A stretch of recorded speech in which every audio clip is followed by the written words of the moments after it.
உடல் எடை குறைவதற்கான சில வழிமுறைகளை பார்க்கலாம்.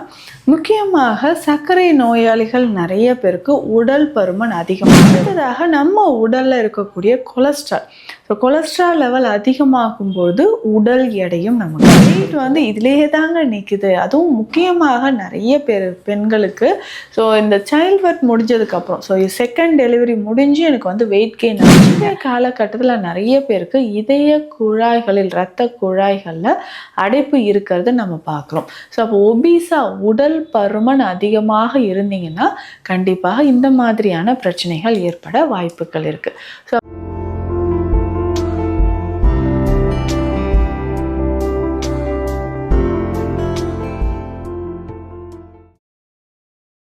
வரம் நேயர்களுக்கு வணக்கம். நான் doctor Nithya, Siddha physician.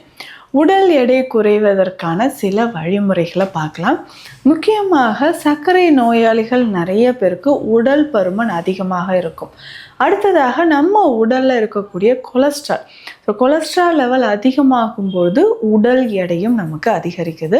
Stress and depression இருந்தாலோ இல்லை நம்ம உண்மையிலேயே நிறைய ஃபுட்டு சாப்பிட்றோம், நேரம் கடந்து சாப்பிட்றோம், இந்த மாதிரியான பிரச்சனைகள் இருக்கும்பொழுதும் வெயிட் கெயின் அதிகமாக இருக்கும். நிறைய பேர் சொல்லுவாங்க, நான் இதெல்லாம் ஃபாலோ பண்ணிட்டேன், வெயிட் இதிலேயே தாங்க நிற்குது. அதுவும் முக்கியமாக நிறைய பேர் பெண்களுக்கு இந்த சைல்ட் பர்த் முடிஞ்சதுக்கப்புறம் செகண்ட் டெலிவரி முடிஞ்சு எனக்கு வெயிட் கெயின் ஆச்சுங்க. அப்படியே கொஞ்சம் கொஞ்சமாக இன்க்ரீஸ் ஆகிட்டே இப்போ 98 85 கேஜியில் நிற்கிறேன். சிலருக்கு 100 கிலோவை தாண்டியும் உடல் பருமன் அதிகமாக இருக்குது. இப்போ இதை நம்ம குறைக்கணும். நிச்சயமாக உடல் எடை அப்படின்னு சொல்கிறது குறையும். நம்ம அதற்கு சரியான சிகிச்சை முறைகள் சொல்கிறத விட உணவு முறைகளும் சில சப்ளிமெண்ட்ஸ் நம்ம எடுக்கும்போது கண்டிப்பாக உடல் எடை நமக்கு குறைய ஆரம்பிக்கும். ஏன் சொல்கிறேன்னா, உடல் பருமன் அதிகமாக இருக்கும்பொழுது நிறைய ரிஸ்க் ஃபேக்டர்ஸ் நமக்கு இருக்குது. முக்கியமாக இதயம் தொடர்பான பிரச்சனைகள் இருக்க வாய்ப்புகள் இருக்குது. ஒருவேளை நமக்கு உடல் பருமன் அதிகமாக இருக்கும் பொழுது நமக்கு சுகர், அதாவது ரத்தத்தில் சர்க்கரை அளவு ரொம்ப அதிகரிக்கவும், பிபி, கொலஸ்ட்ராலோ இதயம் தொடர்பான பிரச்சனைகள் வர்றதுக்கு வாய்ப்பு இருக்குது. இன்றைய காலகட்டத்தில் நிறைய பேருக்கு இதய குழாய்களில் இரத்த குழாய்களில் அடைப்பு இருக்கிறது நம்ம பார்க்குறோம். அப்போ ஒபீஸா உடல் பருமன் அதிகமாக இருந்தீங்கன்னா கண்டிப்பாக இந்த மாதிரியான பிரச்சனைகள் ஏற்பட வாய்ப்புகள் இருக்குது.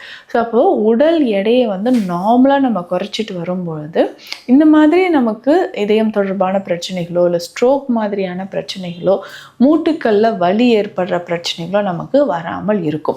சரி, இதற்கு நம்ம ஃபாலோ பண்ணக்கூடிய வழிமுறைகள் என்ன? முக்கியமான சித்த மருந்துகளும் நம்ம பார்க்கலாம். உடல் பருமன் அதிகமாக இருக்குது, ஒரு லெவலுக்கு மேலே எனக்கு வெயிட் லாஸ் ஆகலைன்னு சொன்னீங்கன்னா நமக்கு கல்லீரல் தொடர்பான பிரச்சனைகள் என்ன இருக்குன்றதை நம்ம தெரிஞ்சுக்கணும். கல்லீரல் தொடர்பான பிரச்சனைகள் இருக்கும்போது லிவரில் நிறைய டாக்ஸின்ஸ் இருந்தால் மட்டும்தான் வெயிட் லாஸ் ஆகாமல் இருந்துக்கிட்டே இருக்கும். ஏன் சொல்கிறேன்னா, லிவரில் இருக்கக்கூடிய என்சைம்ஸ் கொஞ்சம் அதிகமாகவோ குறைவாகவோ இருக்கும் பொழுதோ நமக்கு உடல் எடை குறையாது. அடுத்து முக்கியமாக ஃபேட்டி லிவர் கண்டிஷன் இருக்கா அப்படின்னு நம்ம செக் பண்ணிக்கணும். அப்போது கொலஸ்ட்ரால் லெவல் நம்ம உடலில் எவ்வளவு இருக்குது, அதற்கு ஏற்ற மாதிரி நம்ம உணவு முறைகளை ஃபாலோ பண்ணும்போது கொஞ்சம் கொஞ்சமாக நம்ம உடலில் இருக்கக்கூடிய கொலஸ்ட்ரால் குறைந்து வெயிட் லாஸ் ஆகிறதுக்கான நிறைய வாய்ப்புகள் இருக்குது. இன்னொரு முக்கியமான விஷயம் உறக்கம். இரவு நேரத்தில் சரியான நேரத்தில் நம்ம உறக்கம் மேற்கொள்ளும் போது மட்டும்தான் உடலில் இருக்கக்கூடிய கழிவுகள் நமக்கு வெளியேறி அந்த உணவு நல்லா டைஜஷன் ஆகி உடலில் இருக்கக்கூடிய கழிவுகள் நமக்கு வெளியேறும். அதுக்கப்புறம் சிறுநீரகங்களில் ஏதாவது பிரச்சனைகளோ இல்லை பாதிப்புகளோ இருக்கான்றதை நம்ம தெரிஞ்சுக்கணும். சிறுநீரகங்களில் பாதிப்பு இருக்கும்போது என்னன்னா, உடல் கழிவுகள் வெளியேறாமல் அதிலே தேக்கம் ஏற்பட வாய்ப்புகள் இருக்குது. அப்போ உடல் கழிவுகள் வெளியேறுவதற்கான வழிமுறைகள் என்னென்னன்றதை நம்ம ஃபாலோ பண்ணிக்கணும். இதை தொடர்ந்து நம்ம ஃபாலோ பண்ணிட்டு வந்தோம்னா ஈஸியாக நமக்கு வெயிட் லாஸ் ஆகும். இதில் கீழா நெல்லி கற்பம் நம்மளுடைய ஸ்பெஷல் மெடிசன் நம்ம கிளினிக்கில் கொடுத்துட்ருக்குறோம். கீழா நெல்லி கற்பம் அப்படின்னு சொல்கிற மருந்து ரொம்ப சிம்பிளாக செய்யக்கூடியது தான். எப்படின்னு நான் சொல்கிறேன். கீழா நெல்லி பொடியை நம்ம எடுத்துக்கணும். இதனோட கீழா நெல்லி பொடி 100 கிராம்னா சீரகம் 50 கிராம், மஞ்சள் 50 கிராம் எடுத்துக்கணும். இந்த 3 மூலிகை தான். இந்த 3 மூலிகையும் நம்ம ஒன்றா கலந்து எடுத்து வச்சுட்டு இதில் கரிசலாங்கண்ணி சாறு விட்டு கலந்துக்கணும். கரிசலாங்கண்ணி சாறு விட்டு கலந்து தேவையான அளவுக்கு, அதாவது அந்த பொடி மூழ்கிற அளவுக்கு கரிசலாங்கண்ணி சாறு விட்டு கலந்து வெயிலில் வச்சு எடுத்துடணும். நல்லா உலர்ந்த பிறகு மிக்சியில் திரும்ப அரைச்சி பவுடர் பண்ணிக்கணும். ஸோ இந்த பவுடர் ரொம்ப ரொம்ப முக்கியமானது. நம்மளுடைய கல்லீரலில் இருக்கக்கூடிய பிரச்சனைகளை சரி செய்யவும், உடலில் ரத்தத்தில் இருக்கக்கூடிய கழிவுகளை வெளியேற்றவும் இது ரொம்ப ரொம்ப யூஸ்ஃபுல்லாக இருக்கும். அதே மாதிரி வெயிட் லாஸ், இது சாப்பிட சாப்பிட கொஞ்சம் கொஞ்சமாக நமக்கு உடல் பருமன் நமக்கு குறைய ஆரம்பிக்கும். ஸோ இந்த கரிசலாங்கண்ணி பொடியை ஒரு 1/2 ஸ்பூன் அளவுக்கு எடுத்து வெந்நீரில் கலந்து காலை இரவு 2 வேளையும் சாப்பிட்டுட்டு வரணும். ஸோ உணவுக்கு முன் நம்மளுடைய இந்த கீழாநெல்லி கற்பத்தை நம்ம சாப்பிடும்பொழுது உடலில் இருக்கக்கூடிய பல பிரச்சனைகள் நமக்கு குணமாகுது. இந்த கீழாநெல்லி சொல்லும்பொழுது நமக்கு கல்லீரலுக்கு ரொம்ப ரொம்ப முக்கியமானது அப்படின்னு நம்ம சொல்கிறோம் இல்லைங்களா? அதே மாதிரி கல்லீரலோட செயல்பாடுகள் நார்மலாக இருக்கும்பொழுது உடல் எடை நமக்கு குறைய ஆரம்பிக்குது.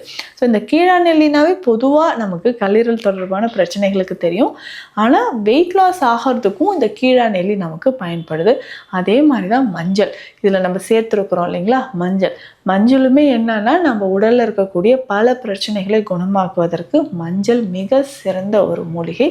இதையும் நம்ம பயன்படுத்திக்கலாம். தொடர்ந்து நம்ம இந்த கீழாநெல்லி கற்பத்தை பயன்படுத்தும் பொழுது நம்ம உடலில் இருக்கக்கூடிய கழிவுகள் மற்றும் கொலஸ்ட்ரால் கொழுப்புகள் குறைய ஆரம்பிக்குது.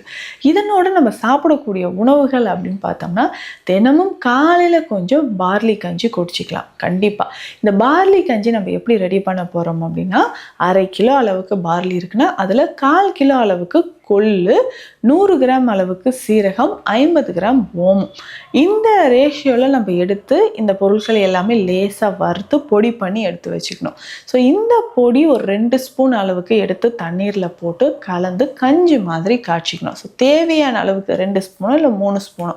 ஸோ இதை காய்ச்சி தினமும் காலையில் நம்ம குடிச்சிக்கிட்டே வரும்பொழுது உடலில் இருக்கக்கூடிய நச்சு கழிவுகள், குடல் பகுதி நமக்கு சுத்தமாகும். மலச்சிக்கல் தொந்தரவு இல்லாமல் இருக்கும்.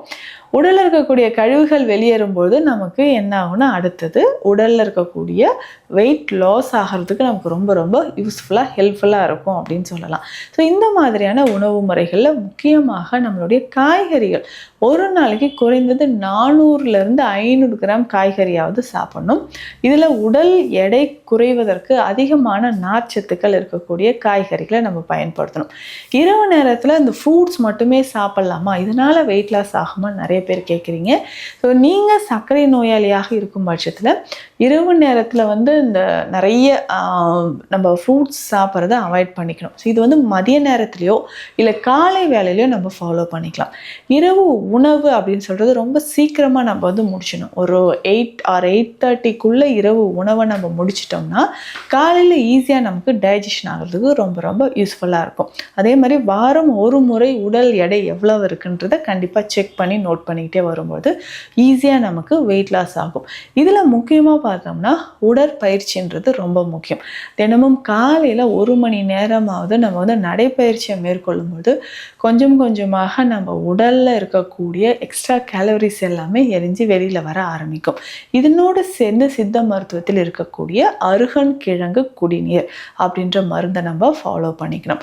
ஸோ அருகன் கிழங்கு குடிநீரை நம்ம ஃபாலோ பண்ணும்பொழுது இது எப்படிங்க ஃபாலோ பண்ணலாம்? அருகன் கிழங்கு குடிநீர் அப்படின்னு பார்த்தோம்னா காலை இரவு 2 வேளையும் உணவு எடுத்ததுக்கு பிறகு இந்த கஷாயத்தை நம்ம குடிக்கலாம். ஸோ காலைல ஃபுட்டு நம்ம சாப்பிட்டுட்டு ஒரு 1/2 மணி நேரம் கழித்து இந்த அருகன் கிழங்கு குடிநீரை பயன்படுத்தலாம். 1 ஸ்பூன் அளவுக்கு எடுத்து 2 கிளாஸ் தண்ணீரில் இதை போட்டு நல்லா பாயில் பண்ணணும். ஸோ பாயில் பண்ணதுக்கப்புறம் 1 கிளாஸ் வந்ததுக்கப்புறம் வடிகட்டி இதை நம்ம குடிக்கணும்.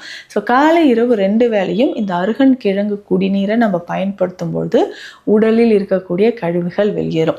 ஸோ அப்போது வெயிட் கெயின் ஆகுது அப்படின்னா என்ன ரீசன்னால் நமக்கு உடல் பருமன் இருக்குது? தைராய்டு சார்ந்த பிரச்சனையா, இல்லை நான் சொன்ன மாதிரி இந்த கொலஸ்ட்ரால் பிரச்சனையா, கல்லீரல் மற்றும் சிறுநீரகங்கள் தொடர்பான பிரச்சனையான்னு தெரிஞ்சுக்கணும். ஸோ எந்த வகையான பிரச்சனையாக இருந்தாலும் இதுக்கு பேசிக்காக நான் சொன்ன இந்த கீழாநெல்லி கற்பம் முக்கிய மருந்தாக பயன்படுது. இதை நம்ம ஃபாலோ பண்ணிக்கலாம்.